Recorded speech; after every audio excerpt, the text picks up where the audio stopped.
Hello friends, in this quick tutorial I'm going to show you how to add glass reflection in Photoshop.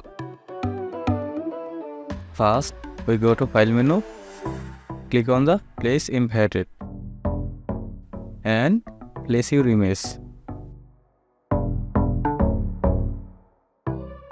Then go to the Edit menu, click on the Transform to Flip Vertical.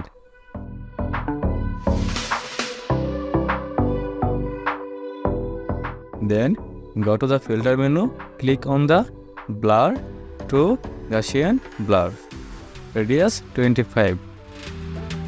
Then OK. Go to the Layer panel, Normal to Screen.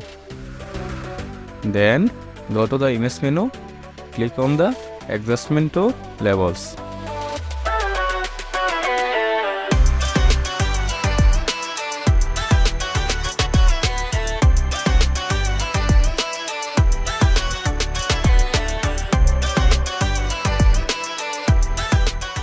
Now we add glass reflection from the photo. If you enjoyed this video, don't forget like, comment and subscribe.